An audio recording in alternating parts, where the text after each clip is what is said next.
Saludos, estimados espectadores. Hoy nos sumergiremos en una de las páginas más oscuras y a la vez fascinantes de la historia antigua. Viajaremos a la Roma del siglo I de nuestra era para examinar la vida y el reinado del emperador, cuyo nombre se convirtió en sinónimo de crueldad, locura y tiranía. Se trata de Nerón, una figura que ha suscitado controversia y horror durante casi 2 milenios. Su reinado es un caleidoscopio de esplendor y bajeza, de arte refinado y crímenes monstruosos, de altas ambiciones y la más profunda caída moral.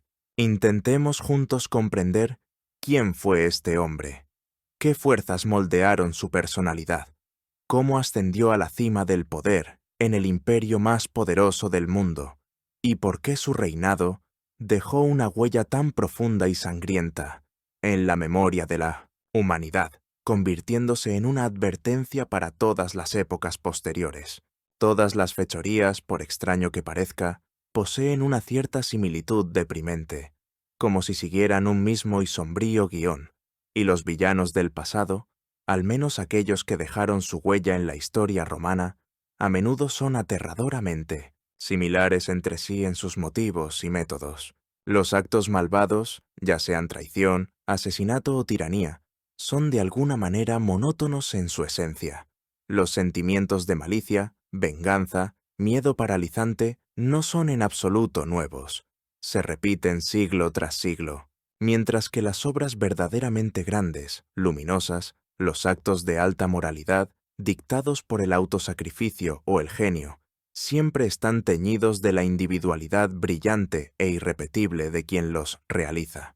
El relato sobre Nerón, el emperador villano, tristemente célebre matricida, podría titularse sin exageración Nerón, una vida de eterno temor, o incluso, lo que sería aún más preciso, una vida de terror incesante, pues la maldad y el temor son compañeros inseparables, son como siniestros hermanos gemelos, que siempre van de la mano a través de la oscuridad del alma humana y los cataclismos históricos. Nerón Claudio César, Augusto Germánico, tal era su nombre completo tras ascender al trono, fue el emperador, si somos precisos, en la secuencia de gobernantes, quinto o sexto, en la historia de Roma. Esta pequeña variación en la numeración surge de qué figura se considera el punto de partida del poder imperial. Si contamos desde Cayo Julio César, quien, estrictamente hablando, no fue emperador en el sentido de sus sucesores, pero quien con su dictadura y reformas sentó de hecho las bases inquebrantables para la transición de una república en decadencia a un imperio monárquico. Entonces Nerón sería el sexto gobernante. Si, en cambio, comenzamos la cuenta desde Octavio Augusto, el primer príncipe oficial y fundador de facto del Imperio Romano, entonces Nerón sería el quinto. El propio Octavio Augusto, figura emblemática, compleja y polifacética, maestro del mimetismo político, hipócrita pero muy previsor, se llamaba a sí mismo solo príncipe, lo que literalmente se traduce como primero entre senadores iguales. Con esto pretendía subrayar su respeto formal a las antiguas tradiciones senatoriales e instituciones republicanas, aunque en realidad concentró en sus manos un poder enorme, prácticamente ilimitado. No se consideraba plenamente emperador en el sentido oriental y despótico, sino solo el primer ciudadano del Estado, intentando así mantener la apariencia, la fachada de un gobierno republicano, lo que era extremadamente importante para pacificar la sociedad romana después de décadas de guerras civiles. Tras el largo y en general exitoso reinado de Augusto, ascendió al trono su hijastro Tiberio, una figura sombría, desconfiada, que se alejó de Roma en sus últimos años, cuyo reinado estuvo marcado por un aumento de los procesos políticos por acusaciones de lesa majestad y una ola de represiones contra la nobleza senatorial. Le siguió Cayo Julio César Augusto Germánico, más conocido por su apodo infantil Calígula, que significa botita. Su nombre se convirtió en sinónimo de déspota loco, impredecible y cruel, quien, según afirman historiadores antiguos, no siempre imparciales como Suetonio, estaba firmemente decidido a nombrar cónsul e incluso sacerdote a su caballo favorito, Incitato. Esto fue una especie de libertinaje demostrativo y desafiante, una burla a todos los cimientos, algo completamente fuera de los límites no solo de las normas humanas, sino también de las concepciones elementales de sentido común y decencia. El predecesor de Nerón en el trono imperial fue Claudio, su tío abuelo y padrastro, quizás el más tranquilo, menos belicoso y más erudito de los primeros emperadores romanos. Claudio amaba sinceramente y conocía profundamente la historia, la filología, la lengua etrusca. Él mismo escribía obras eruditas y, en general, no ansiaba en absoluto el poder imperial, prefiriendo los estudios solitarios. Su camino hacia la púrpura fue más bien tragicómico y casual. Después del cruel asesinato de Calígula por los pretorianos, la guardia, enfurecida y desorientada, buscando un nuevo emperador, lo encontró casualmente, un erudito de 50 años. El palacio, donde se escondía aterrorizado detrás de una cortina, o, según otra versión, debajo de una cama. Los soldados lo sacaron de allí, y para su propia inmensa sorpresa y temor, lo proclamaron emperador de inmediato. Claudio era hermano carnal del famoso y universalmente amado general Germánico, extraordinariamente popular en Roma y en el ejército por sus éxitos militares y cualidades personales. Germánico murió repentinamente en Oriente, a una edad temprana, y muchos en Roma, incluyendo a su viuda Agripina la Mayor, suponían que había sido envenenado en secreto, posiblemente por orden tácita del envidioso y desconfiado emperador Tiberio, que temía su creciente fama e influencia. El propio Claudio, a pesar de su aparente erudición y relativa mansedumbre de carácter, finalmente también fue, según una opinión ampliamente extendida y muy plausible, asesinado villanamente por su última, cuarta esposa, Agripina la Menor, la ambiciosa y despiadada madre de Nerón. Fue en una atmósfera tan opresiva de constantes intrigas, conspiraciones palaciegas, temor latente y violencia abierta, donde gobernaron los primeros emperadores romanos de la dinastía Julio-Claudia. Entre estos primeros emperadores, quizás solo Octavio Augusto permaneció en la memoria histórica como un estadista brillante, un gobernante sabio, aunque también él, especialmente en el turbulento período de su juventud y lucha por el poder, tuvo asuntos bastante turbios e incluso crueles. Por ejemplo, su participación en las proscripciones después de la muerte de César. Fue un guerrero experimentado, un general talentoso y afortunado, y logró alcanzar el poder unipersonal después de terribles, sangrientas y devastadoras guerras civiles que asolaron la República Romana durante casi un siglo. Venció consecutivamente a todos sus poderosos rivales, a los asesinos de César, Bruto y Casio, al ambicioso Marco Antonio y al último de los hijos de Cneo Pompeyo Magno. Tal increíble, casi sobrenatural, buena suerte era muy valorada en Roma. Se consideraba una clara señal de favor divino, la felicitas otorgada por los dioses. Pero, sobre todo, la sociedad romana, agotada por décadas de caos y luchas intestinas, valoraba la tan esperada paz civil, la Pax Romana, que Augusto logró establecer y mantener durante su largo reinado. Esta paz se convirtió en una base sólida para el posterior florecimiento del Imperio Romano, su economía, cultura y derecho. Tal era el aspecto del naciente Imperio Romano, y precisamente desde este momento comienza su cuenta como sistema político estable.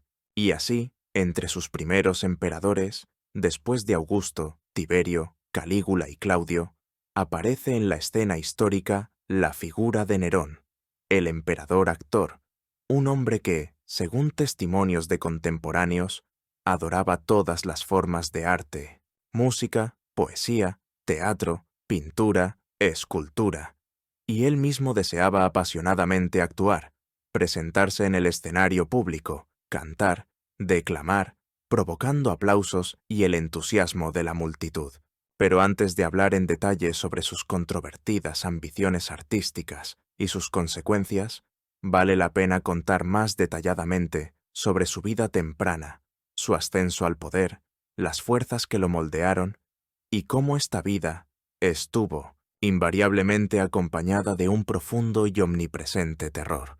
Era el año 54 de nuestra era, mediados del siglo I, una época en que el Imperio Romano alcanzó la cima de su poder. El joven Nerón, quien en el momento de la muerte de Claudio apenas había cumplido los 17 años, se convierte no solo en príncipe, formalmente, el primero entre iguales, como alguna vez prefirió llamarse Augusto, sino en emperador absoluto y todopoderoso de un vasto estado.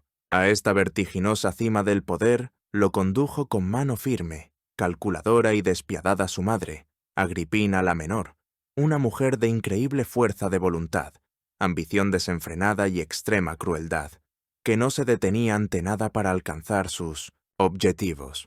Y este muchacho, que en esencia aún no había salido de la adolescencia, que no tenía ninguna experiencia vital ni política real, es proclamado emperador de un imperio mundial inmenso, que se extendía desde las brumosas costas de Britania, en el norte, hasta las arenas abrasadoras de Egipto y Nubia en el sur, desde la costa atlántica de Hispania y la Galia en el oeste, hasta las fronteras del poderoso imperio parto en el este.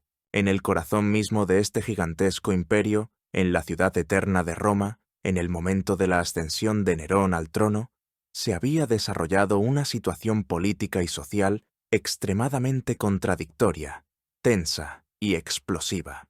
Por un lado, los antiguos ideales republicanos, ideales de libertad cívica, virtud, supremacía de la ley y del Senado, formalmente nadie los había abolido, y no habían sido olvidados. Todavía se hablaba de ellos, se discutía, se recordaban con una nostalgia mal disimulada, especialmente en los círculos educados. Y más que nadie, aunque fuera en susurros, hablaban de esto los senadores, representantes de antiguas familias aristocráticas, aquellos que antes, en tiempos de la gloriosa República, habían concentrado el poder legislativo y ejecutivo supremo. Ahora, sin embargo, con la aparición de la figura omnipotente y sacralizada del emperador, se encontraban de hecho relegados a papeles secundarios, o incluso decorativos, privados de influencia real en los asuntos de Estado. ¿A cuál de los orgullosos descendientes de Bruto, Catón o Escipión podía gustarle tal situación humillante? Además, en la memoria aún estaban frescos los horrores del pasado reciente. El terrible período de la dictadura de Lucio Cornelio Sila, a principios del siglo I, antes de nuestra era. Una época de crueles persecuciones a opositores políticos, ejecuciones masivas sin juicio ni investigación, confiscaciones de bienes, un mar de sangre inocente derramada, guerras civiles devastadoras que se sucedían una tras otra. Especialmente terribles y desmoralizadoras fueron las proscripciones, listas publicadas oficialmente de personas declaradas fuera de la ley, por cuya cabeza se ofrecía una generosa recompensa. Esto inevitablemente generaba una ola de delaciones, traiciones, sospechas mutuas, creando en la sociedad una atmósfera de desconfianza generalizada y miedo pegajoso. Se atribuyó cierto mérito al joven Nerón, al comienzo mismo de su reinado, el hecho de que, aunque no abolió por completo la vergonzosa práctica de pagar por las delaciones, sí redujo considerablemente su cuantía en una cuarta parte, lo que fue, percibido por muchos, como una buena señal de una futura suavización de las costumbres y el advenimiento de tiempos más humanos. Sin embargo, a pesar de estos primeros pasos positivos, la atmósfera general en Roma seguía siendo bastante sombría y tensa. Los senadores, por un lado, odiaban secretamente el poder imperial. No querían someterse a los emperadores, muchos de los cuales eran advenedizos o tiranos, y en secreto deseaban recuperar su antiguo poder absoluto y prestigio. Pero, por otro lado, temían pánico a los emperadores, a su ira, a su guardia pretoriana, a sus espías y delatores. Y temían tanto que muy rápidamente, especialmente bajo Calígula y Claudio, muchos de ellos se convirtieron en aduladores descarados, complacientes y lacayos, lo que no se correspondía en absoluto con la antigua grandeza, independencia y orgullo de los senadores romanos, descendientes de aquellos legendarios hombres que antaño construyeron y defendieron la gran república romana. Por ejemplo, es revelador el episodio en que el joven Nerón, apenas ascendido al trono, pronunció ante el Senado su primer discurso oficial de entronización. Se supone, y con bastante fundamento, que el texto de este discurso fue redactado para él por su principal mentor, el famoso filósofo estoico Lucio Aneo Séneca, maestro de la elocuencia. Pues bien, los senadores, tras escuchar este discurso, manifestaron un entusiasmo tan vehemente y servil que inmediatamente, sin discusión alguna, propusieron declarar al joven de 17 años Pater Patriae, padre de la patria, el más alto título honorífico que generalmente se otorgaba por méritos excepcionales al Estado. Y esto a un joven que aún no había hecho nada por Roma. ¡Qué tentación tan increíble y vertiginosa de adulación burda y descarada para un alma no fortalecida! Nerón, para su crédito, en aquel momento tuvo la inteligencia, el tacto, o posiblemente, la influencia de sus consejeros más sabios, Séneca y Burro, para rechazar un título tan prematuro e inmerecido. Efectivamente, el propio discurso, escrito por Séneca, era, sin duda, hermoso en forma y contenido, lleno de elevadas promesas de justicia, misericordia, respeto al Senado y a las leyes. Y Nerón, que poseía un natural talento artístico y una buena voz, lo pronunció como un verdadero e inspirado actor, de forma apasionantemente emotiva, causando una fuerte impresión en la audiencia. En el discurso había numerosas promesas, que él, Nerón, asumiría solo el mando del ejército y la administración de las provincias donde se encontraban las legiones, pero no limitaría en nada las atribuciones y la dignidad del Senado, y mostraría sincera misericordia e indulgencia hacia todos los senadores, incluso hacia aquellos que habían estado en la oposición a su predecesor. Abajo la violencia, abajo todos los malos recuerdos del pasado, exclamaba patéticamente con un sentimiento bien ensayado, provocando ovaciones vehementes y prolongadas.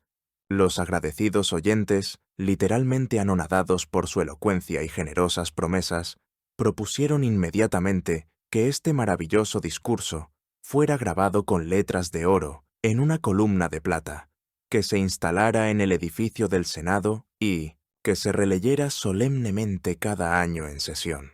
Ellos, desde el comienzo mismo de su reinado, ya fuera por un sentimiento de temor profundamente arraigado ante el nuevo poder desconocido, o por una adulación ya habitual, casi refleja, se postraron de hecho ante él, firmando voluntariamente su completa incapacidad e incluso falta de voluntad para influir realmente en la política estatal, entregando con presteza toda la plenitud del poder y la iniciativa en manos del joven e inexperto emperador y sus más cercanos consejeros. Bajo los predecesores de Nerón, Tiberio, Calígula y Claudio, durante casi 60 años, los senadores romanos fueron sometidos sistemáticamente a persecuciones. Eran ejecutados por acusaciones fabricadas, enviados al exilio indefinido a islas desiertas, donde a menudo morían de privaciones. Sus bienes eran confiscados, los mataban de hambre hasta la muerte en oscuros calabozos carcelarios. Los senadores recordaban todo esto perfectamente, y este miedo genético, transmitido de generación en generación, se había arraigado profundamente en sus almas, paralizando su voluntad de resistencia. Y además, sabían muy bien quién era su madre, Agripina la Menor. Esta mujer se erguía en la vida política de Roma de aquella época como una sombra siniestra y aterradora. Poseía una autoridad e influencia colosales, siendo no solo la madre del emperador, sino también la hija del héroe universalmente amado, Germánico, nieta del propio divino Augusto, por línea de su hija Julia la Mayor, y por consiguiente, bisnieta del cherigium divino Julio César. Esto le confería a los ojos de muchos un estatus casi sagrado. Con astucia, intrigas y, posiblemente, un crimen, logró casarse con su anciano tío, el emperador Claudio, después de que éste enviudara. Su esposa anterior, la joven y escandalosamente conocida por su libertinaje Valeria Mesalina, fue ejecutada por orden de Claudio por participar en una conspiración y adulterio público. Al convertirse en emperatriz, Agripina actuó de inmediato y con determinación, logrando que su hijo Nerón, nacido de su primer matrimonio con Cneo Domicio Enobarbo, se convirtiera en heredero del anciano y enfermo emperador Claudio. Actuó en detrimento del heredero legítimo, el hijo natural de Claudio de Mesalina, el joven británico, que era varios años menor que Nerón. Habiendo logrado la adopción de Nerón por Claudio y la concesión de derechos iguales a los de Británico, Agripina, según una opinión ampliamente extendida y prácticamente indudable entre los historiadores, eliminó a su esposo emperador envenenándolo. Parece que fueron setas blancas hábilmente preparadas, que Claudio amaba mucho y que, como se sabe, son fáciles de confundir con venenosas o de añadirles veneno. Mucho más tarde, ya convertido en un tirano absoluto y habiendo perdido todo vestigio de orientación moral, Nerón, según transmite Suetonio, bromeaba cínicamente al respecto, repitiendo las palabras de un bromista desconocido. En verdad, las setas son alimento de los dioses, pues gracias a las setas Claudio se convirtió en dios. El caso es que inmediatamente después de la muerte de un emperador romano, si no había sido derrocado y maldecido por el Senado, generalmente se le proclamaba dios, realizando la llamada apoteosis, y se le incluía en el panteón estatal. Agripina la Menor, una mujer de voluntad férrea y ambición desmedida, deseaba decididamente gobernar en lugar de su joven e inexperto hijo, o, al menos, junto a él, teniendo en sus manos todos los hilos del gobierno del imperio. Y ni siquiera intentó ocultarlo, actuando con una audacia inaudita para una mujer romana. Se comportó de forma políticamente desafiante y completamente original. Aparecía por su cuenta en las sesiones del Senado, donde a las mujeres, según tradiciones seculares, la entrada estaba estrictamente prohibida.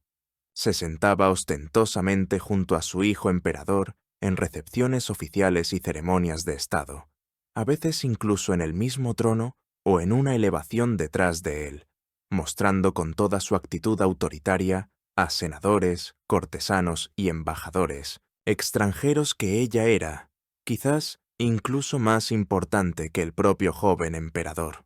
En algunas provincias orientales helenizadas del imperio, donde eran fuertes las tradiciones de veneración a las mujeres reales, incluso comenzaron a acuñar monedas con dos perfiles, el de Nerón y el de Agripina, situados uno al lado del otro o enfrentados. Esto se hacía por si acaso, para complacer a la poderosa y temible emperatriz madre, cuya influencia parecía ilimitada. Sin embargo, muy pronto, esta intromisión desconsiderada en todos los asuntos, este control constante y humillante para un joven, comenzaron a irritar terriblemente al joven Nerón, quien aspiraba a la independencia, a los placeres y a un poder completo y sin restricciones. Posiblemente fue a partir de esta creciente, sorda y terrible irritación que le provocaba la figura autoritaria, despótica y omnipresente de su madre, que comenzó su gradual pero inexorable degradación moral. Pues no era, probablemente, desde la infancia una bestia consumada y patológica, como lo pintan algunos autores posteriores. ¿Cómo lo describían sus contemporáneos en los años de su juventud, cuando acababa de ascender al trono? Exteriormente era bastante atractivo. Tenía una espesa barba rojiza, que más tarde se dejó crecer a la moda de los filósofos, ojos azules bastante hermosos, aunque algo saltones. Se informa que era algo miope, y por eso en el teatro o en los juegos de gladiadores, para ver mejor lo que sucedía en la arena, utilizaba un cristal de esmeralda especialmente tallado y cóncavo, como una especie de lupa o filtro de luz, para proteger, sus ojos del sol brillante. Es cierto que ya entonces algunos observadores notaban en él cierta negligencia y desaliño en la vestimenta y apariencia. Podía estar despeinado, y a veces aparecía en público con una simple bata de casa o túnica sin las insignias imperiales apropiadas, lo que escandalizaba a los partidarios de las estrictas tradiciones y etiquetas romanas. Los enemigos, por supuesto, no perdían la ocasión de añadir otros detalles más desagradables, diciendo, por ejemplo, que su cuerpo estaba cubierto de manchas o granos antiestéticos y que de él emanaba un olor desagradable, aunque esto también podría haber sido chismes maliciosos. En sus ambiciosos sueños, el joven Nerón se veía igual al gran Alejandro Magno, envidiaba su imperecedera gloria militar y la magnitud de sus conquistas. Al mismo tiempo, al parecer, envidiaba también la autoridad moral de Octavio Augusto, quien pasó a la historia no solo como fundador del imperio, sino también como generoso mecenas de las artes y la literatura, amigo de Virgilio y Horacio. Es decir, algo humano, algunas altas ambiciones, el deseo de fama, y no solo mala, sin duda estaban presentes en él en una etapa temprana. Pero el comportamiento despótico de Agripina, que intervenía constantemente no solo en los asuntos de Estado, sino también en su vida personal, en sus amoríos, así como la influencia contradictoria de sus dos principales consejeros en los primeros años de su reinado, el severo y directo prefecto del pretorio, Afranio Burro, un experimentado jefe militar, procedente de la nobleza provincial gala, y no de libertos, como a veces señalan erróneamente algunos autores. Los libertos realmente solían ser peligrosos y ansiaban el poder, pero Burro era de otro origen, y el astuto, constantemente aleccionador, aunque, sin duda, sabio, filósofo Séneca, su preceptor. Todas estas complejas y contradictorias influencias deformaron gravemente su carácter inicialmente inestable e impresionable. Como resultado de estas complejas interacciones psicológicas y políticas, de las ofensas acumuladas, de la creciente megalomanía y sed de poder absoluto, Nerón finalmente se decidió a un crimen monstruoso. Se convirtió en matricida, cometiendo uno de los actos más terribles y condenables, conocidos no solo en la historia romana, sino en toda la historia mundial. El asesinato de su propia madre, Agripina la Menor, fue un drama terrible, cuidadosamente planeado, pero que fracasó varias veces. Fue una verdadera tragedia que se desarrolló en varios actos en la primavera del 59 de nuestra era. Primero, Nerón, por consejo traicionero de su liberto Aniceto, antiguo preceptor de Nerón y ahora comandante de la flota de Miseno, y que odiaba a Agripina, arregló todo para que el techo, especialmente apuntalado, se derrumbara sobre su madre en sus aposentos en la villa cerca de la bahía de Baia. El cálculo era que pareciera un accidente. El techo realmente se derrumbó, pero Agripina, por alguna feliz casualidad para ella, en aquel momento no se encontraba bajo la parte que se había derrumbado, o logró salir ilesa de entre los escombros. Luego, sin renunciar a su plan, Nerón invitó a su madre a un banquete de reconciliación en Baia, y después le propuso regresar a su villa no por tierra, sino por mar, en un lujoso barco especialmente construido para este propósito. Este barco, sin embargo, fue construido deliberadamente de tal manera que pudiera desmoronarse fácilmente en alta mar al accionar un mecanismo secreto, o bien se le hicieron agujeros en el casco que debían abrirse. El barco realmente comenzó a hundirse cuando se alejó de la costa, pero Agripina, para gran sorpresa y decepción de los conspiradores, volvió a salvarse. Resulta que desde joven nadaba perfectamente y logró llegar a la orilla, o fue recogida por barcos de pescadores. Entonces, ya desesperado y enfurecido por el fracaso, Nerón, temiendo que su madre revelara sus planes, comenzó a pensar febrilmente en otras formas de eliminarla. Recurrió a la ayuda de la ya mencionada y tristemente célebre envenenadora, llamada Locusta. una verdadera profesional en su sombrío oficio, cuyos servicios, según rumores muy extendidos, había utilizado la propia Agripina para eliminar a personas que le eran molestas, incluyendo, posiblemente, al emperador Claudio. Pero esto también resultó inútil. Agripina, que tenía una vasta experiencia en intrigas palaciegas y, probablemente, sabía de venenos, era extremadamente desconfiada y, según se dice, tomaba regularmente diversos antídotos preventivos, temiendo un atentado por parte de su hijo o su entorno. Y entonces, no viendo otra salida e instigado por Aniceto y otros enemigos de Agripina, Nerón se decidió a la violencia abierta.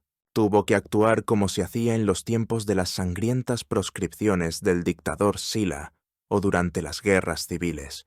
Simplemente enviar a su villa un destacamento de soldados armados al mando del mismo Aniceto y varios centuriones para que la mataran sin ninguna formalidad. La escena de este asesinato, tal como la describe con detalle y dramatismo el gran historiador romano Publio Cornelio Tácito, en sus anales, fue verdaderamente horrible.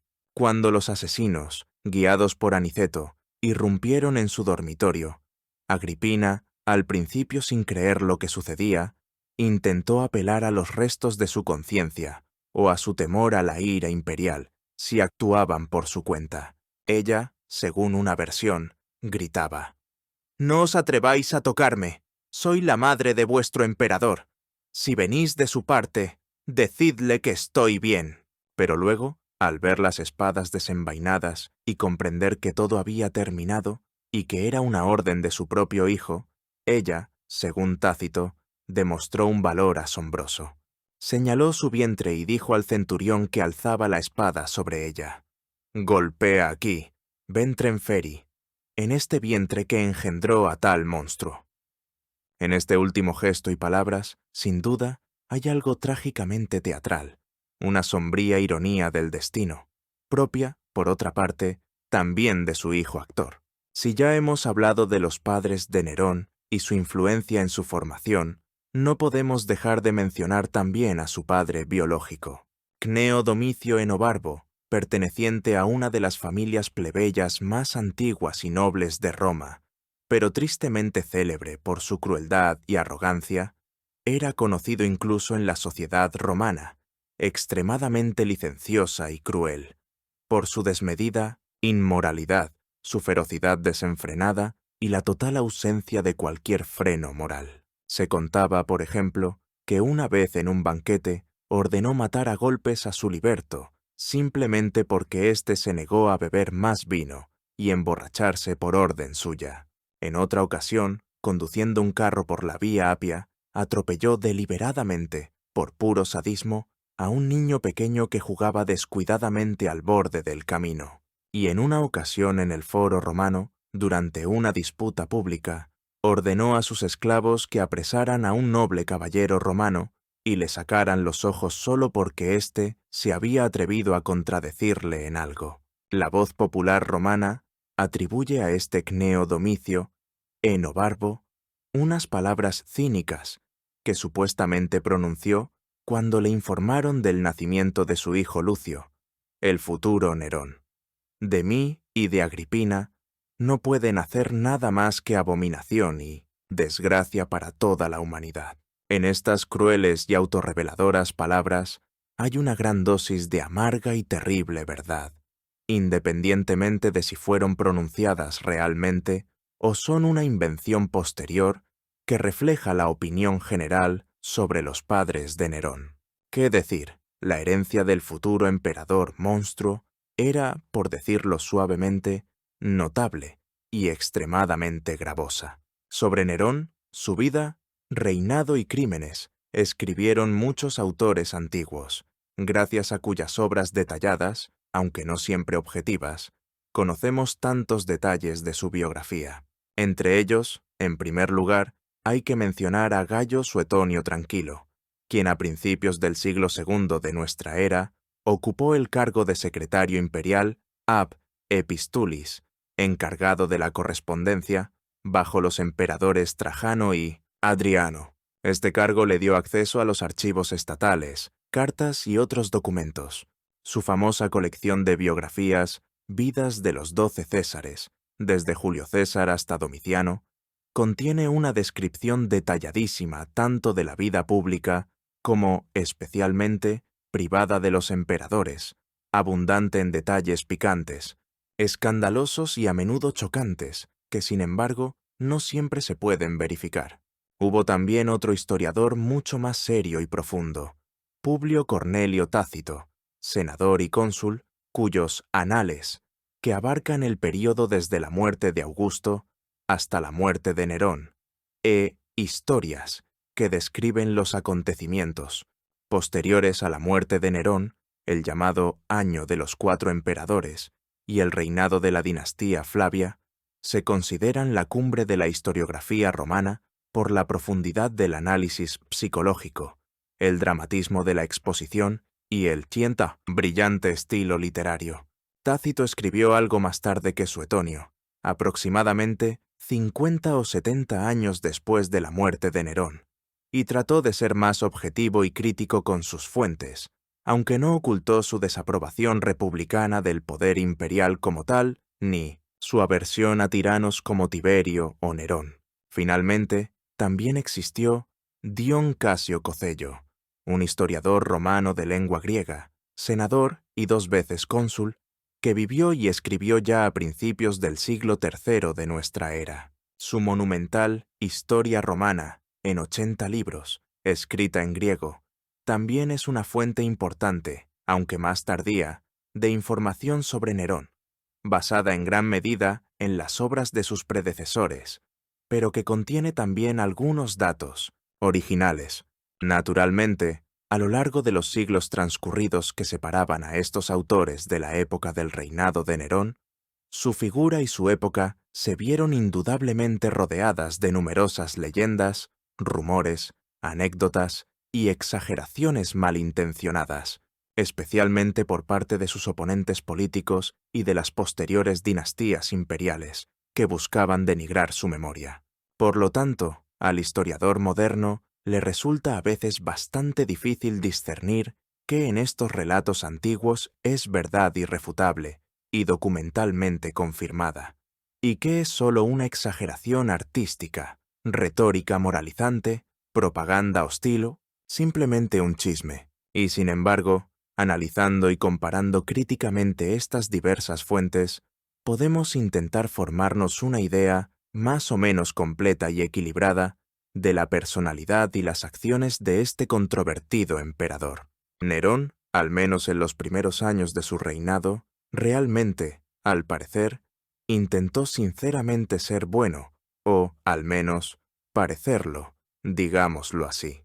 Y en la literatura histórica mundial se ha consolidado firmemente la opinión, que se remonta a Tácito, de que los primeros 5 años de su reinado, el llamado Quinquennium Neronis, o Quinquenio de Nerón, desde el 54 hasta el 59 de nuestra era, parecieron, en el contexto general de los acontecimientos precedentes y posteriores, muy dignos e incluso prometedores. En esta época todavía se encontraba bajo la fuerte influencia de sus 2 principales consejeros, el prefecto del pretorio Afranio Burro y el filósofo Lucio Aneo Séneca.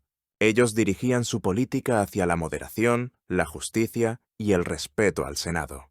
En este período, Nerón llevó a cabo una política interna bastante equilibrada, mostró cierta misericordia hacia los oponentes políticos, abolió algunos de los impuestos más odiosos y buscó la popularidad tanto entre el pueblo como entre la aristocracia senatorial.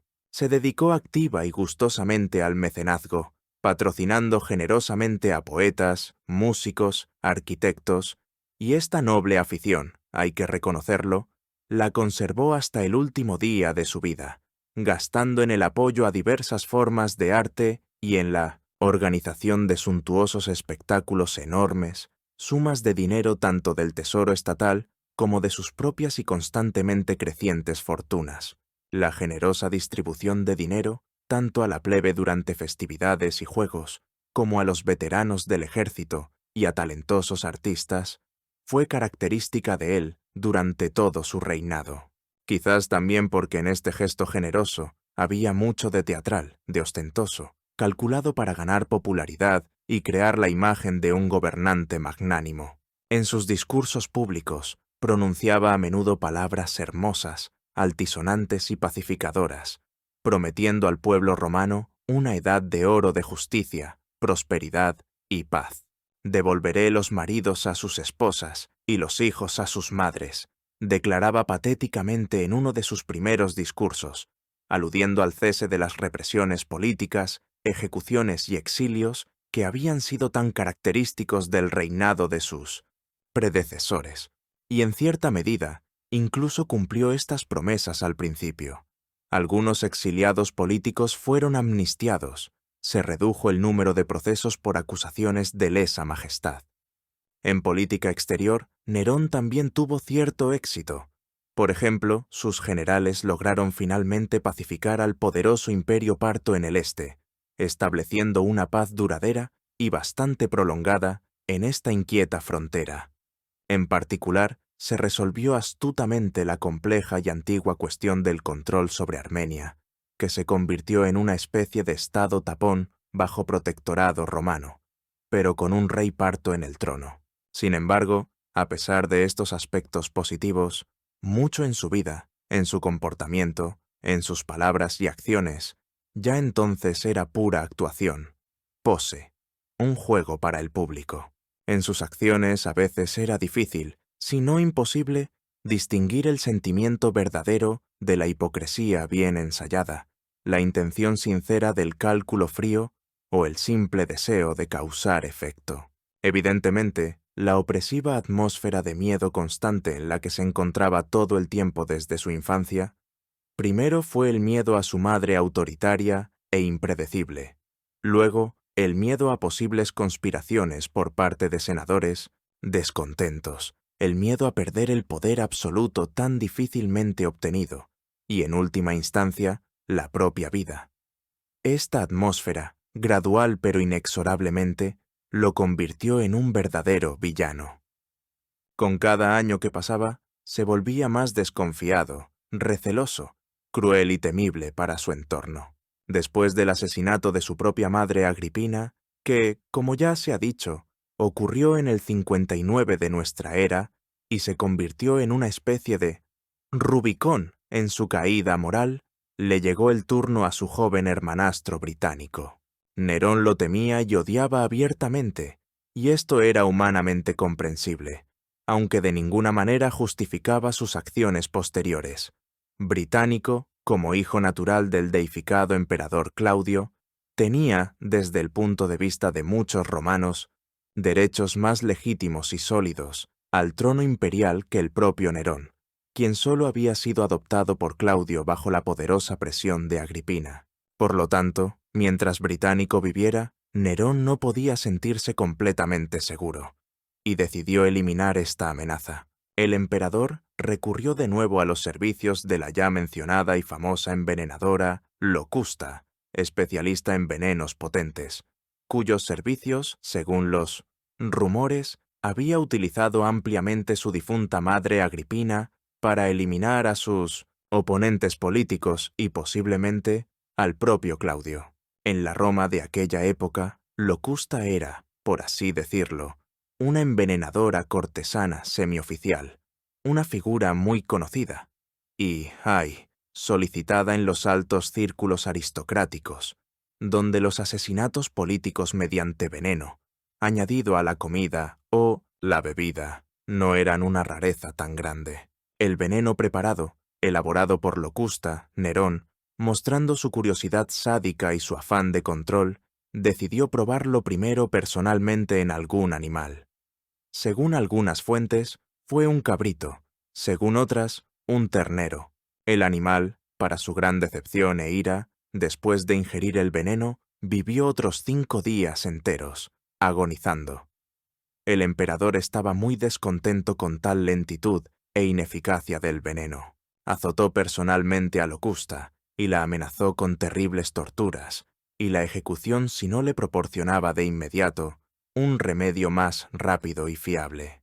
Locusta, asustada, trajo entonces otra poción mucho más fuerte y dijo con total seguridad: «Bueno, esto sí que funcionará instantáneamente y no dejará rastro alguno».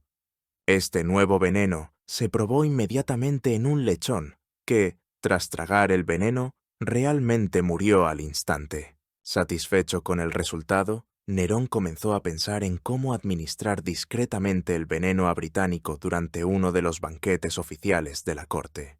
La tarea no era fácil, ya que en tales banquetes siempre estaba presente un esclavo catador especial, praegustator, que estaba obligado a probar toda la comida y toda la bebida antes de que los miembros de la familia imperial y otros invitados importantes las tocaran. Esta era una medida de precaución estándar contra los envenenamientos. Y entonces se ideó la siguiente astucia diabólica. Durante el banquete, al joven británico, que estaba sentado en la misma mesa que Nerón, primero le sirvieron una bebida completamente inofensiva, pero muy caliente, que literalmente quemaba el paladar, posiblemente vino rebajado. El joven, naturalmente, tomó un sorbo e inmediatamente se quejó de que era completamente imposible beberla debido a la alta temperatura. Y entonces, a la vista de todos, como por preocupación por él, le añadieron un poco de agua fría a su copa para enfriarla. Pero esta agua, traída por un sirviente de confianza, ya estaba envenenada con aquel mismo veneno de acción rápida de Locusta. Británico, que no sospechaba nada, bebió de la copa e inmediatamente cayó muerto, retorciéndose en terribles convulsiones agónicas, con espuma en los labios. Nerón, que observaba fríamente esta horrible escena, comentó cínica e imperturbablemente a los presentes, muchos de los cuales estaban horrorizados y confusos: «Nada, nada grave. No le presten atención. Es solo otro ataque de su enfermedad de epilepsia, que padece desde la infancia. Ahora se recuperará y despertará». Aunque sabía perfectamente que su hermanastro ya estaba muerto y nunca despertaría. Lo sorprendente y al mismo tiempo espeluznante de esta trágica historia es que Nerón, emperador de Roma, gobernante de un vasto imperio civilizado, no solo encargó él mismo el veneno y planeó el asesinato, sino que también, personalmente, con una frialdad escalofriante, se comunicó con envenenadores profesionales, controlando todo el proceso de preparación del crimen.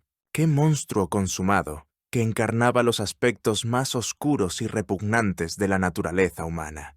Pero antes de emitir un juicio definitivo, intentemos, al menos por un instante, contemplar el contexto histórico y social más amplio de aquella época. Cómo, quizás fácil y casi imperceptiblemente para uno mismo, se podía convertir en un monstruo en aquel tiempo, en aquel ambiente específico de permisividad, adulación y miedo constante que rodeaba a los emperadores romanos. Recordemos al menos un episodio característico relacionado con la madre de Nerón.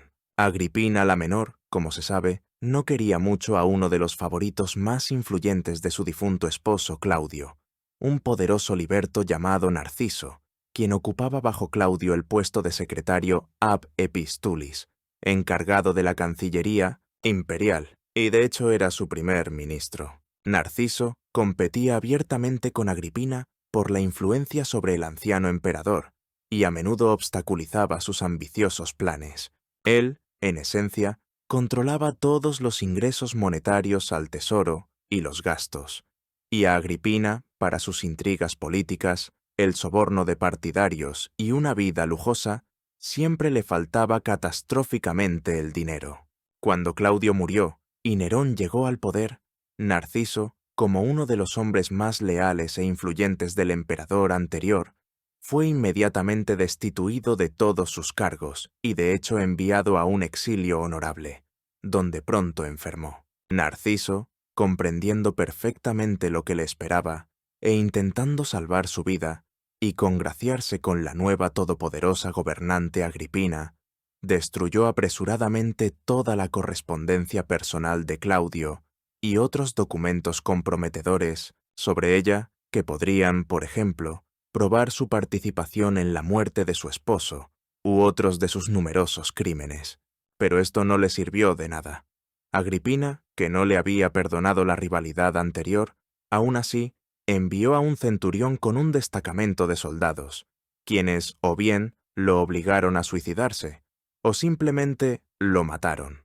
Este es solo un hecho particular, aunque muy característico, de muchos similares, pero dice muy elocuentemente sobre el nivel de anarquía, arbitrariedad y total permisividad que reinaba entonces en las más altas esferas del poder para aquellos que lo poseían.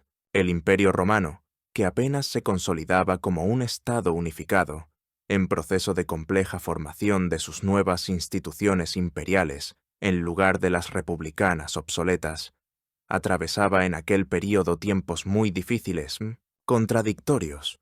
Había una lucha constante, oculta y a veces manifiesta en conflictos abiertos, entre el poder imperial y el Senado, que todavía intentaba aferrarse a los restos de su antigua influencia y prestigio.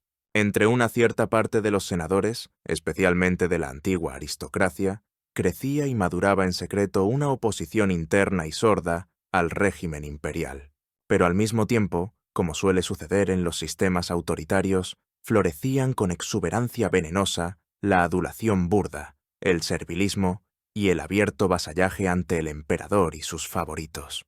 Al mismo tiempo, el brillante recuerdo de la gran República Romana, de sus legendarias libertades, virtudes y héroes, no había desaparecido en absoluto por completo de la conciencia de la gente. Se soñaba secretamente con ella, se la idealizaba, escribían sobre ella filósofos y poetas, aunque la propia República como sistema político había muerto hacía mucho tiempo y de forma irreversible, y la sociedad en tales momentos cruciales y de crisis de su historia, como suele suceder, se asemeja a un enfermo desahuciado, que se debate en fiebre, pierde la orientación moral y cede fácilmente a los instintos más bajos.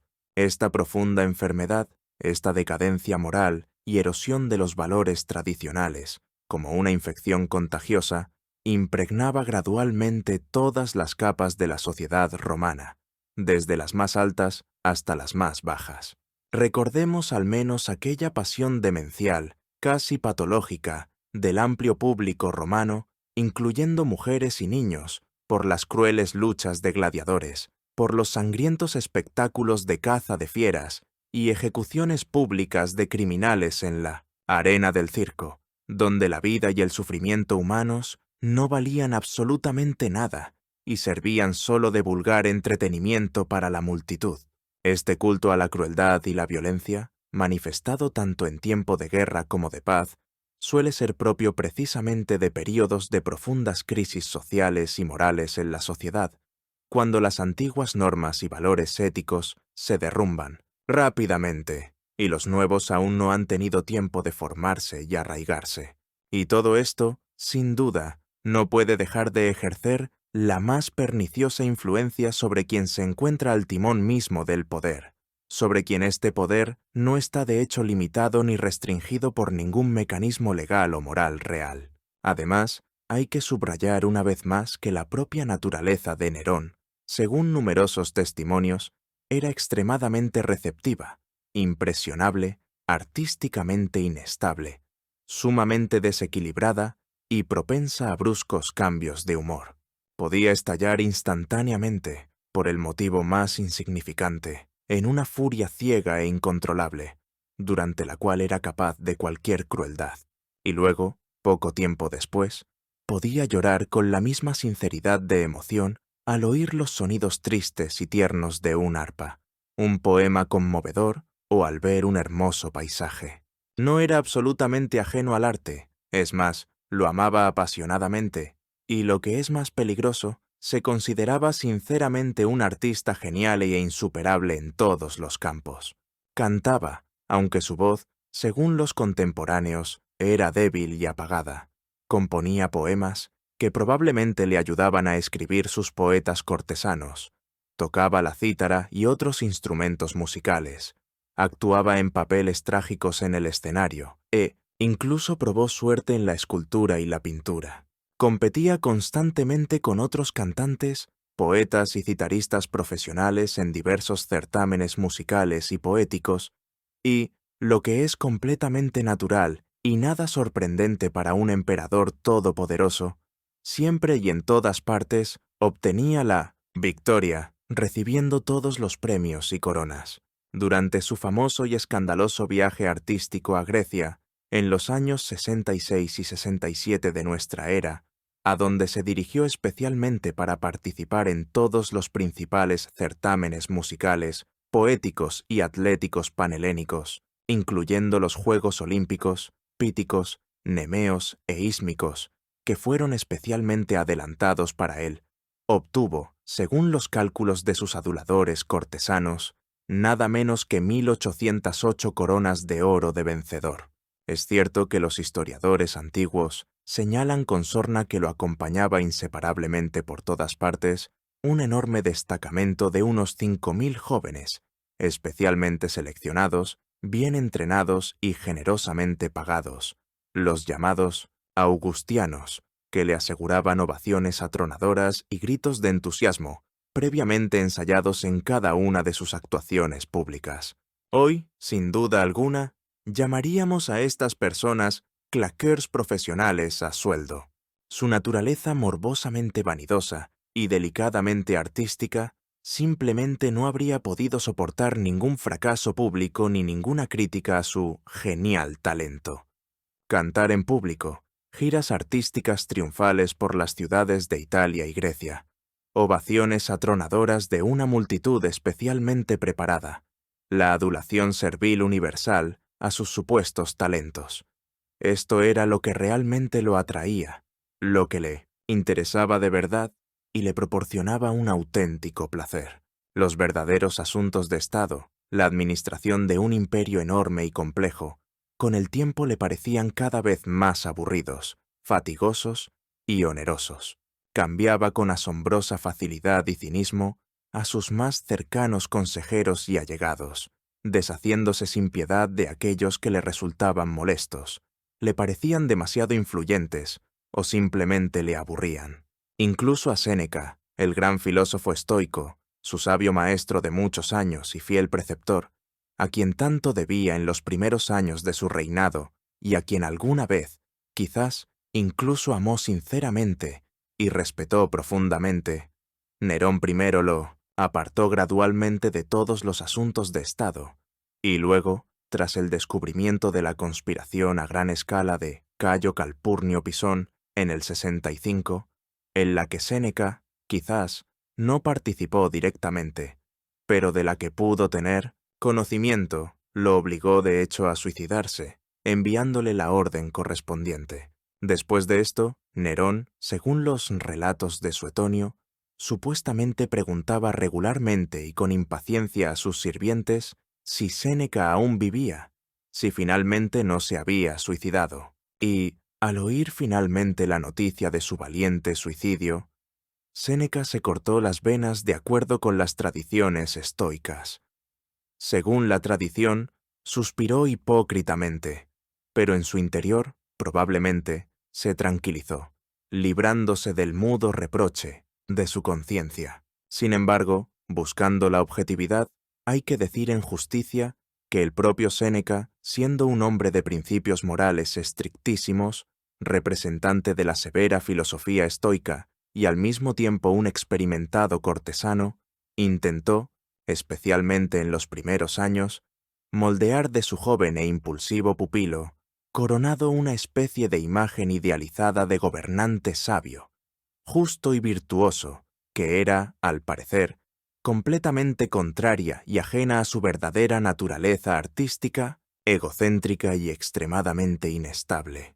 Séneca, al igual que Burro, le prohibía con insistencia, aunque con tacto, dedicarse demasiado a ocupaciones indignas del rango imperial, en particular, cantar en público, tocar la cítara y actuar en el escenario teatral en papeles de actores o aurigas de carros, considerándolo humillante para un emperador romano y perjudicial para su autoridad. Séneca, y en general, como podemos juzgar, con toda razón, creía que Nerón no tenía suficientes dotes naturales ni talento para dedicarse profesionalmente al arte. Pero para su joven, morbosamente vanidoso y mimado por la adulación, que se consideraba sinceramente un genio en todo, reconocer este hecho evidente para muchos era increíblemente difícil y humillante. A Nerón también, por insistencia de sus preceptores, se le prohibió en su juventud leer demasiado y con ahínco, e incluso a un poeta épico tan grande como Homero, porque sus mentores consideraban que los ejercicios físicos, la gimnasia al aire libre y la preparación militar eran mucho más útiles para la salud y la formación del carácter del futuro gobernante del Imperio Romano. El pupilo de Séneca y Burro realmente creció como un joven físicamente fuerte, bastante robusto, resistente y ágil, lo que alegraba mucho a su maestro Séneca, quien en su juventud también se había aficionado al atletismo, pero en su vida espiritual, en su mundo interior, al parecer, no hubo suficiente espacio para el estudio profundo de Virgilio, para la reflexión sobre aquellas complejas cuestiones filosóficas, éticas y cívicas que se plantean, por ejemplo, en su inmortal Eneida o en los diálogos de Platón. Y estos libros, quizás, podrían haber cambiado algo su visión del mundo, de las personas, de su propio destino. Podrían haber ennoblecido su naturaleza inestable y egoísta, haber dirigido su enorme energía y ambición por un cauce más constructivo y positivo. Pero no, Séneca, a pesar de todas sus indudables virtudes como pensador y escritor, como educador, al parecer, intentó de forma demasiado directa y autoritaria doblegar el carácter natural de su pupilo de alto rango, obligándolo a actuar solo como él mismo consideraba correcto y debido, y no de otra manera, sin tener siempre en cuenta las peculiaridades psicológicas individuales, las inclinaciones y los complejos de Nerón. Creo que todo verdadero maestro y sabio educador debe recordar siempre que las consecuencias de tales métodos de educación rígidos y autoritarios, que no tienen en cuenta la personalidad única del alumno e intentan encajarla a la fuerza en moldes preestablecidos, pueden ser de lo más lamentables e impredecibles. En este caso concreto, resultaron ser verdaderamente trágicas, tanto para el propio alumno, quien, liberado de la tutela, se quitó todas las máscaras y se convirtió en un tirano monstruoso, como para su maestro, quien, al final, cayó víctima, inocente de su propio pupilo ingrato y degenerado. El apogeo del amor desenfrenado, casi maníaco, de Nerón por el arte, o mejor dicho, por los grandiosos efectos teatrales, el narcisismo y la remodelación del mundo a su antojo, fue la famosa y trágica historia del año 64 de nuestra era, el llamado Gran Incendio de Roma, que destruyó la mayor parte de la ciudad. Probablemente, los historiadores modernos, a pesar de todos sus esfuerzos, nunca lograrán decir con absoluta y 100% de certeza si el propio Nerón estuvo directa o indirectamente implicado en el origen de este catastrófico suceso, o si se trata solo de una de las numerosas leyendas sombrías y malintencionadas que rodean densamente su siniestro nombre. Según la versión más extendida, más mitológica y propagandística que estrictamente histórica, difundida activamente por sus enemigos, él mismo ordenó secretamente a sus agentes que prendieran fuego a Roma en varios lugares simultáneamente. Supuestamente, lo hizo para que la vista majestuosa y aterradora de la gigantesca ciudad en llamas lo inspirara a escribir un nuevo poema épico sobre la toma e incendio de la antigua Troya, con la que le gustaba compararse a sí mismo y a sus hazañas. Incluso se contaba que él, durante el apogeo mismo del incendio, cuando miles de personas perecían y barrios enteros se derrumbaban, permanecía tranquilamente en una alta torre de su palacio, o, según otra versión, en la torre del palacio de su difunto amigo Cayo Mecenas, famoso mecenas de las artes y amigo de Octavio Augusto, y, contemplando con indiferencia el mar de fuego que rugía abajo, declamaba versos sobre la caída de Troya, acompañándose con la cítara o la lira. Este relato vívido, pintoresco, y extremadamente acusatorio, muy probablemente pertenece realmente al ámbito de la mitología posterior y la propaganda antineroniana, aunque, quizás, refleje bien algunos rasgos de la naturaleza excéntrica, narcisista y artística de Nerón. A juzgar por fuentes históricas más fidedignas y menos sesgadas, como por ejemplo los Anales de Tácito, es poco probable que Nerón se encontrara en la propia Roma en el momento del inicio de este gigantesco incendio. Al parecer, se encontraba en ese momento en su lujosa villa suburbana en Ancio, en la costa del mar Tirreno, a unos 50 kilómetros de la capital. Al enterarse del terrible desastre, según el testimonio de Tácito, se apresuró inmediatamente a regresar a Roma, e incluso tomó algunas medidas enérgicas y bastante adecuadas para combatir el fuego, para salvar a la gente y prestar ayuda a los numerosos damnificados. Abrió sus jardines y edificios públicos para los sin techo, organizó el suministro de alimentos y redujo los precios del grano. Las ciudades antiguas, como Roma, construidas predominantemente con materiales fácilmente inflamables, como la madera, y con una trama urbana extremadamente densa y caótica de calles estrechas y tortuosas, se incendiaban con mucha frecuencia. Era una calamidad prácticamente inevitable. Bastaba una chispa descuidada de un hogar, una lámpara de aceite volcada o un incendio provocado en uno de los barrios pobres densamente poblados para que comenzara un incendio incontrolable.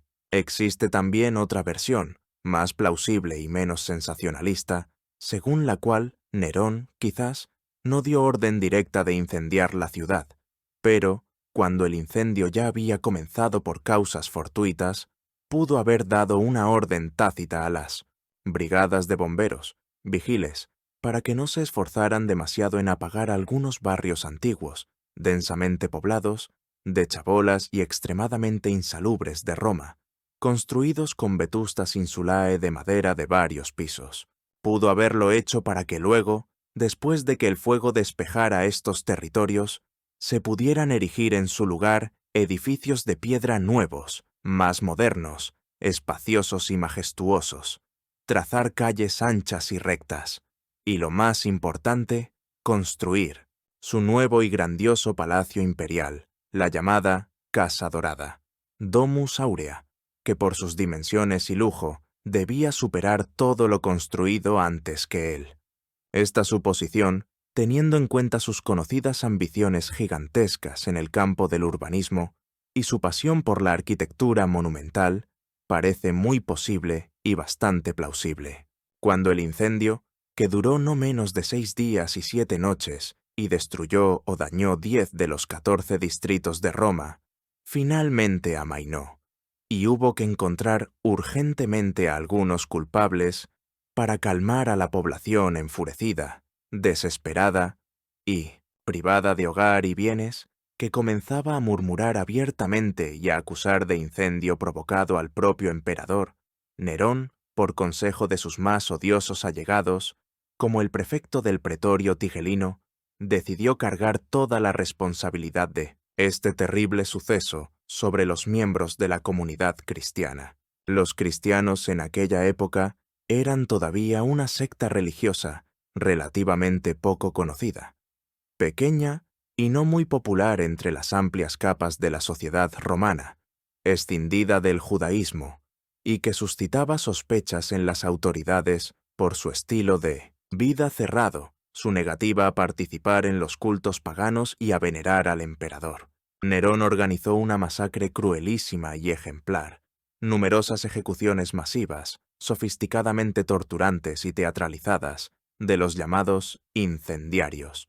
A los cristianos, hombres, mujeres e incluso niños, los apresaban por cientos, los arrojaban a las fieras salvajes y hambrientas en la arena del circo, los crucificaban a lo largo de los caminos y a algunos, como describe Tácito con sombría satisfacción, los embadurnaban con resina inflamable y azufre, los ataban a postes y los quemaban vivos, utilizándolos como horribles antorchas vivientes para iluminar sus orgías nocturnas y fiestas en los jardines.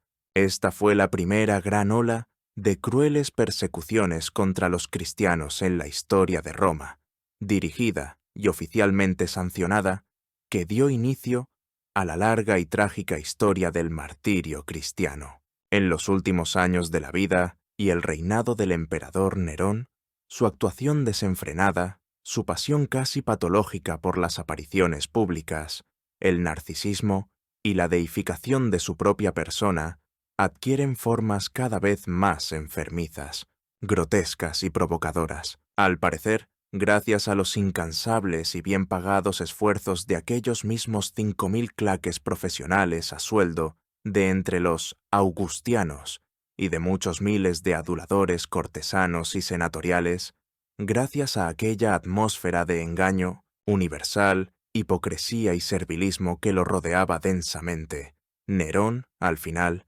creyó definitiva e irrevocablemente que era realmente el más grande, genial e insuperable actor, cantante, poeta, músico y auriga de todos los tiempos y pueblos. Incluso emitió edictos imperiales especiales que prohibían estrictamente a los espectadores no solo expresar desaprobación, sino incluso simplemente moverse, toser, hablar o salir del teatro durante sus interminables actuaciones en solitario de varias horas. Salir del teatro, incluso en caso de la más extrema necesidad física, era completamente imposible. Esto se consideraba inmediatamente el crimen más grave, lesa majestad imperial, crimen laesae majestatis, y se castigaba con el exilio o incluso la muerte. En las fuentes antiguas, en particular en Suetonio, se mencionan casos completamente chocantes y casi anecdóticos en los que algunas mujeres, incapaces de soportar estar sentadas durante muchas horas en un teatro sofocante, daban a luz directamente en sus asientos durante sus interminables representaciones, sin atreverse a levantarse y marcharse. También se cuenta que el futuro emperador Tito Flavio Vespasiano, entonces aún no muy conocido pero experimentado y respetado general provincial en el ejército, a quien Nerón por alguna razón llevaba consigo en su séquito durante su gira artística, por Grecia, una vez, mortalmente cansado, se durmió imprudentemente e incluso, según los rumores, roncó sonoramente durante otra prolongada actuación del divino emperador citarista. Parecería que la vida de Vespasiano, después de tal sacrilegio inaudito, debería haber terminado inevitablemente. Pero Nerón aquel día, para fortuna de Vespasiano y del futuro imperio romano, estaba de un humor inusualmente bueno y benévolo, y solo hizo un gesto despectivo con la mano, diciendo algo así como: «¿Pues qué puede entender este patán rústico de Lieres, verdadero arte elevado?» Y al descarriado Vespasiano simplemente lo despidieron con deshonra de la corte y lo exiliaron a su aldea natal en Italia, por supuesto, sin sospechar siquiera en aquel momento que este hombre rudo, pero práctico y sensato, de origen humilde, un jefe, militar curtido, en numerosas batallas y campañas, bastante pronto, después de la muerte del propio Nerón y una sangrienta guerra civil, se convertiría en el nuevo emperador, fundador de una nueva dinastía, de Roma, y traería al imperio la tan esperada paz y estabilidad. Los amoríos y matrimonios de Nerón también representan algo caótico, antinatural, a veces grotesco y casi siempre terrible por sus trágicas consecuencias, para aquellas mujeres que tuvieron la desgracia de convertirse en objeto de su pasión voluble o de su cálculo político. Él, como ya se mencionó, fue casado a la fuerza, por razones políticas, a una edad muy temprana, 16 años, con su hermanastra Claudia Octavia, hija del emperador Claudio de su tercera esposa Mesalina, y en consecuencia, hermana carnal del desdichado británico. Esta fue otra astuta combinación e intriga de su autoritaria madre Agripina, quien de esta manera buscaba fortalecer aún más los derechos dinásticos de su hijo al trono y emparentarlo con los descendientes directos de Claudio. Pero hacia su joven e inocente esposa, todavía una niña, que se distinguía por un carácter manso, nobleza y la tradicional virtud romana, Nerón sintió desde el principio una completa aversión física, frialdad e incluso una abierta antipatía. Al final, comenzó a evitarla por todos los medios. La despreciaba abiertamente, tenía numerosas amantes y este matrimonio formal y dinástico se convirtió en fuente de una desgracia y humillación verdaderamente profundas para ambos cónyuges, especialmente para la desdichada Octavia. Luego se enamoró apasionadamente, aunque no por mucho tiempo, de una hermosa liberta llamada Claudia Actea, originaria, al parecer, de Asia Menor. Y, según todos los indicios, ella lo amó sincera y desinteresadamente, permaneciendo leal a él incluso después de que él la abandonara por una nueva pasión. Este, quizás, fue uno de los raros, si no el único, episodios relativamente felices y armoniosos de su turbulenta y desordenada vida personal. Hasta el final mismo de su trágica y vergonzosa vida, Claudia Actea, según dicen, conservó hacia él sentimientos cálidos, y luego, cuando todos lo abandonaron y maldijeron, fue precisamente ella, junto con dos de sus antiguas nodrizas, Écloga y Alejandría, quien se encargó del entierro digno de sus restos. Sin embargo, la fidelidad y el amor de la devota Actea no impidieron en absoluto al voluble Nerón buscar pronto nuevos amoríos y sensaciones fuertes. Así, se enamoró locamente, casi maniáticamente, de una de las primeras bellezas de Roma, la noble, ambiciosa y extremadamente calculadora matrona Popea Sabina, quien en aquel momento estaba casada con uno de sus amigos íntimos y compañeros de juerga, el joven aristócrata Marco Salvio Otón, futuro efímero emperador en el año de los 4 emperadores. Debido a su absorbente pasión por Popea, quien lo manipulaba hábilmente, primero apartó astutamente de la corte a su amigo rival Otón, nombrándolo gobernador de la lejana y no muy prestigiosa provincia de Lusitania, actual Portugal. Y luego, bajo la constante presión de la ambiciosa Popea, quien soñaba con convertirse en emperatriz y dar a luz a un heredero al trono, finalmente se decidió a divorciarse de su esposa Octavia, davno aborrecida, pero aún popular entre el pueblo. Para ello, se fabricaron contra ella falsas acusaciones de infidelidad conyugal y, lo que era más importante para los planes dinásticos, de esterilidad. A la desdichada Octavia primero la exiliaron a la desértica isla de Pandataria, en el mar Tirreno, y luego, poco tiempo después, por orden secreta de Nerón, y probablemente, por insistencia de Popea, la mataron cruelmente allí, cortándole las venas y ahogándola en un baño caliente. Solo 12 días después del divorcio oficial de Octavia, tuvo lugar la suntuosa y solemne boda de Nerón con Popea Sabina, quien se convirtió en la nueva emperatriz. Sin embargo, este matrimonio, aparentemente tan apasionadamente deseado, tampoco le trajo a Nerón la anhelada felicidad ni la paz interior. Varios años después, en el 65, durante una de las riñas familiares, Nerón, encontrándose en estado de afectación y posiblemente ebrio, en un ataque de furia incontrolable, golpeó brutalmente a su esposa Popea, quien en aquel momento estaba embarazada de su segundo hijo, y le dio una fuerte patada en el vientre, a consecuencia de lo cual ella murió poco después por una hemorragia interna o un parto prematuro. El cuadro que se desprende de estos hechos es verdaderamente terrible y escalofriante. El joven hermanastro británico fue envenenado a sangre fría. Por orden de su hijo, se enviaron asesinos a sueldo contra su propia madre Agripina. Una esposa, inocente, Octavia, fue asesinada sin piedad. Y luego, en un ataque de furia, otra, Popea. Y esto sin contar los numerosos asesinatos, menos sonados pero no menos crueles y cínicos, que no fueron tan importantes ni notorios en su turbulenta y sangrienta vida, pero que costaron la vida a muchos senadores nobles, generales talentosos, filósofos, poetas y simplemente personas honestas y decentes, que tuvieron la desgracia de despertar sus sospechas, su ira o su envidia. Por supuesto, La naturaleza, la genética, probablemente, de una forma u otra, participan en el nacimiento de tales monstruos morales. La herencia, como ya hemos visto en el sombrío ejemplo de su padre, Cneo Domicio Enobarbo, y de su autoritaria y cruel madre Agripina, desempeñó aquí, posiblemente, un papel nada despreciable y no el mejor. Pero el asunto, por supuesto, no reside solo ni tanto en ella.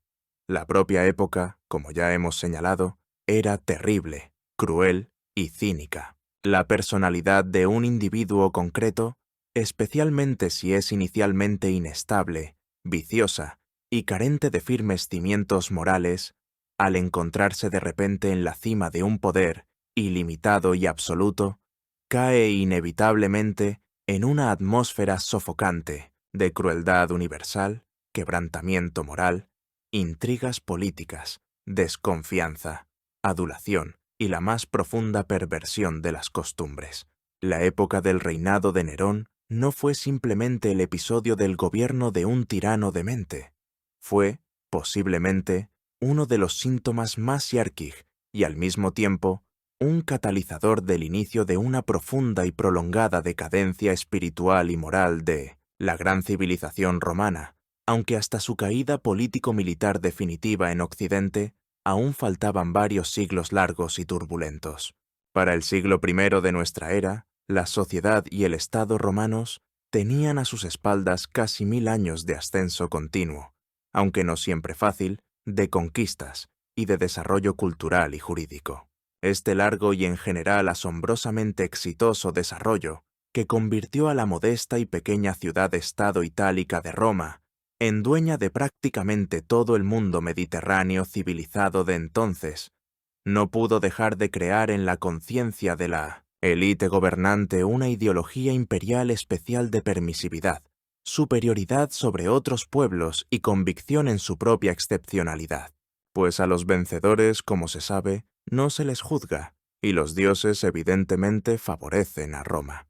Y cuando, tras el establecimiento del imperio, comenzaron a romperse, degenerar y perder gradualmente su importancia, las antiguas instituciones republicanas probadas durante siglos, Senado, Asamblea Popular, magistraturas, de las que la República romana y su comunidad cívica se enorgullecían antaño, cuando se extinguieron los últimos focos de oposición política real tras los ríos sangrientos de la época de las proscripciones del dictador Sila y las devastadoras guerras civiles del siglo Sment, primero antes de nuestra era.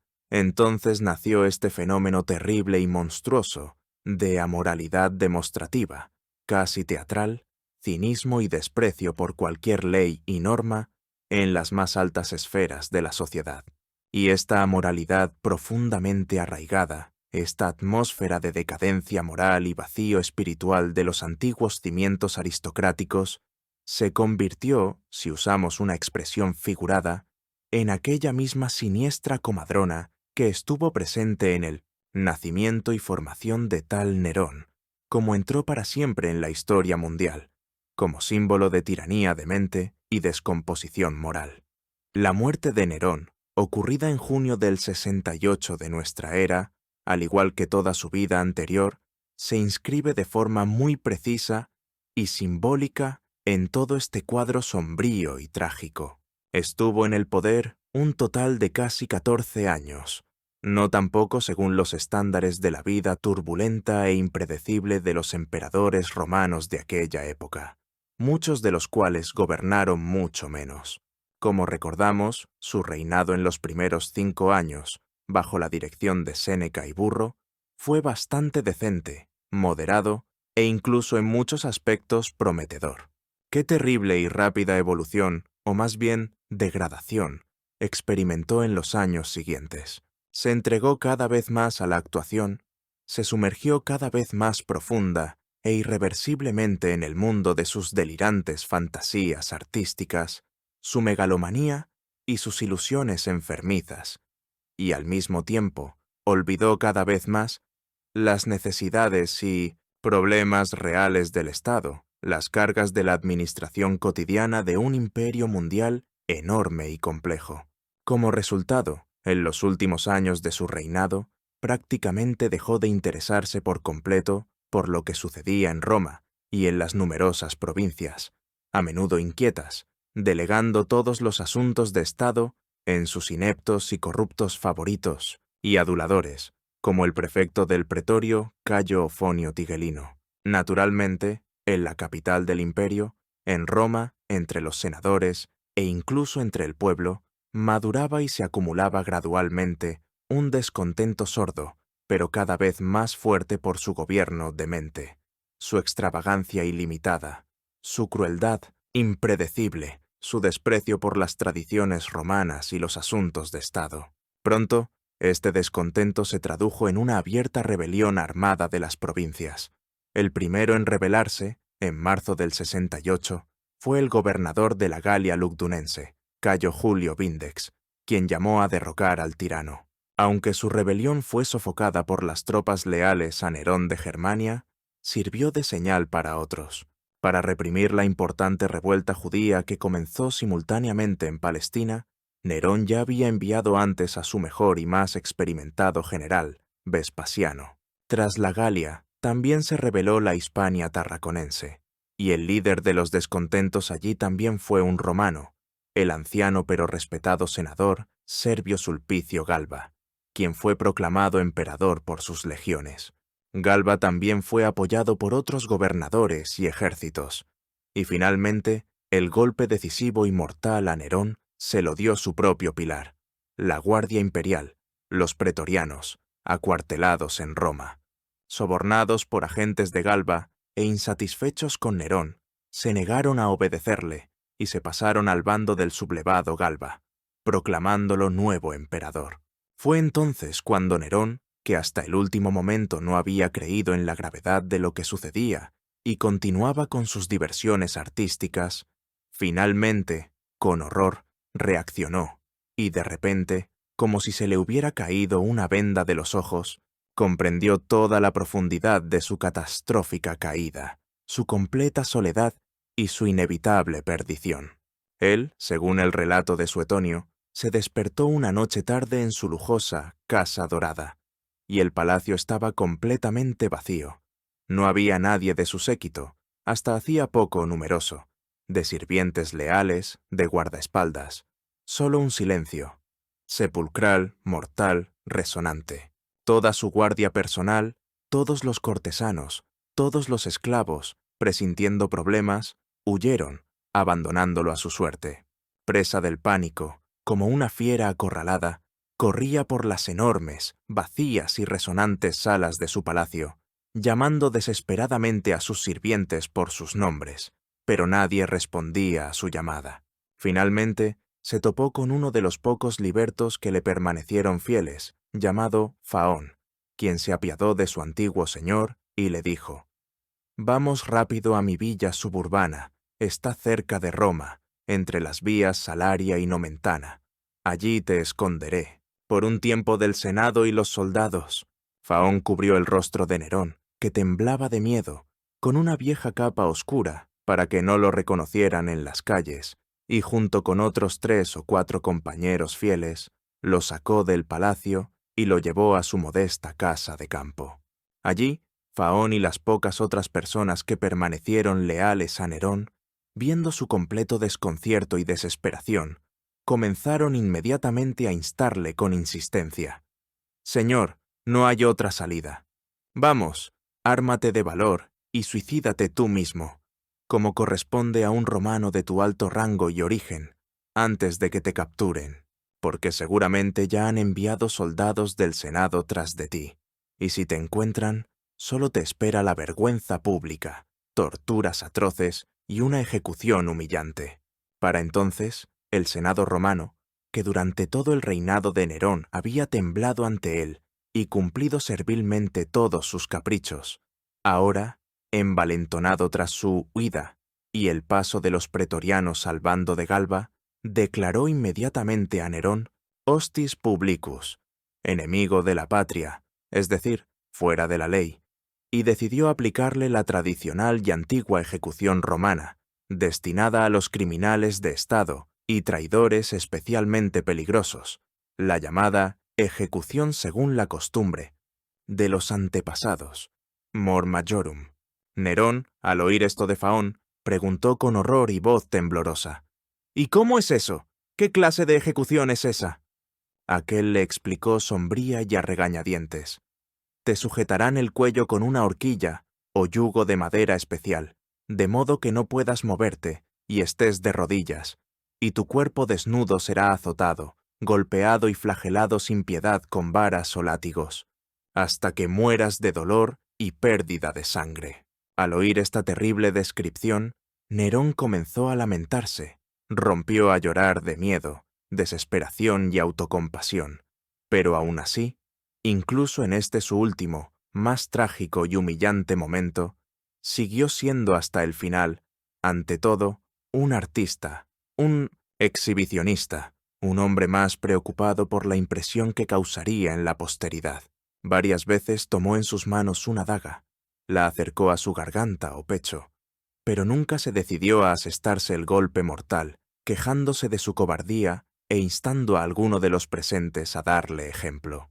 Ordenó a sus compañeros que cavaran una tumba en el patio a la medida de su cuerpo, y contemplando sus míseras dimensiones, volvió a lamentarse de que, ¡ay!, un talento tan grande e irrepetible, un artista así pereciera de forma tan ignominiosa. Y finalmente, solo cuando oyó el galope cercano de los caballos, eran los jinetes enviados por el Senado para arrestarlo, con la ayuda de su fiel secretario Epafrodito, quien le ayudó a dirigir su mano, se clavó con dificultad una daga en la garganta, logrando exclamar antes de morir sus famosas, ya célebres, últimas palabras: «Qualis artifex pereo», que se puede traducir como «qué gran artista perece en mí», o «qué artista pierde el mundo».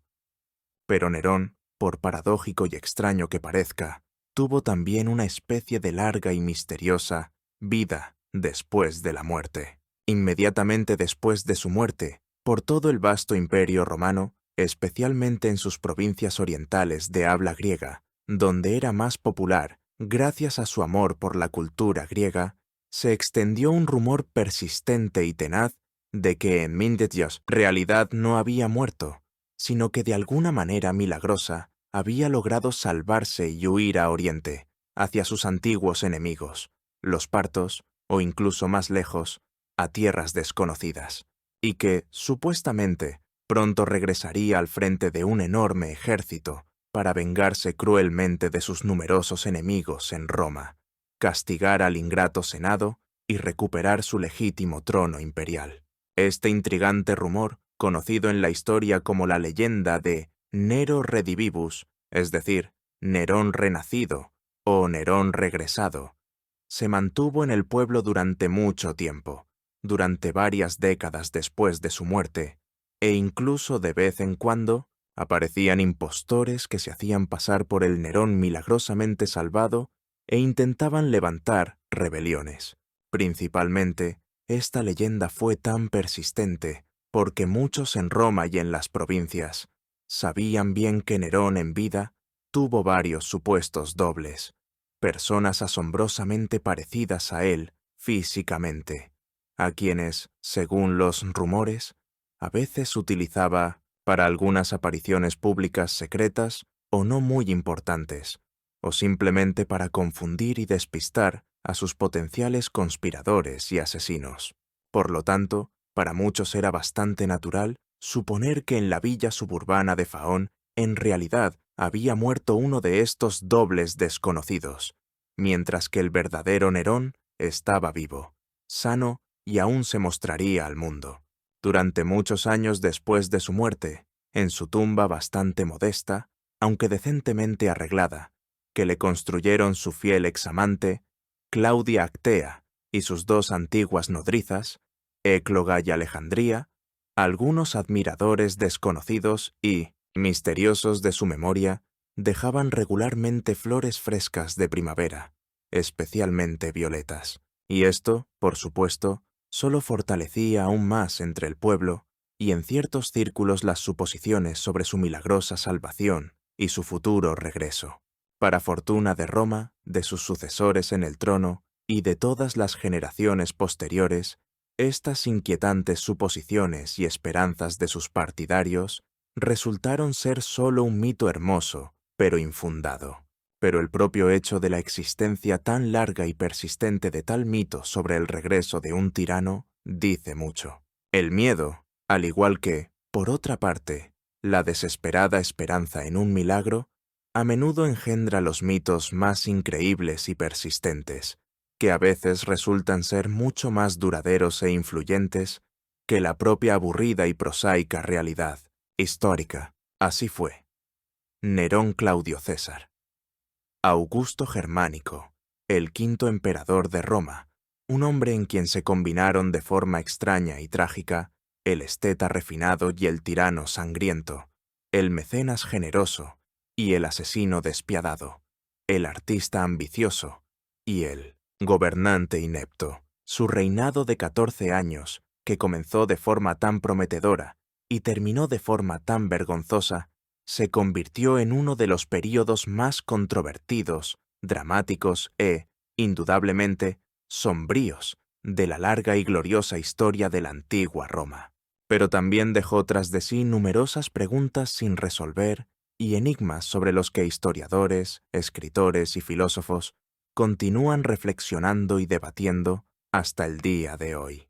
Estaba destinado desde el principio, desde su nacimiento, a convertirse en el monstruo en que entró en la historia, debido a su mala herencia, su educación viciada y la perniciosa influencia de un entorno corrupto? ¿O fue el poder ilimitado y absoluto, no restringido por ninguna ley ni norma moral, en combinación con una atmósfera de miedo universal, adulación servil y cinismo, lo que gradual e inexorablemente corrompió su alma? Quizás inicialmente no del todo. Desesperada.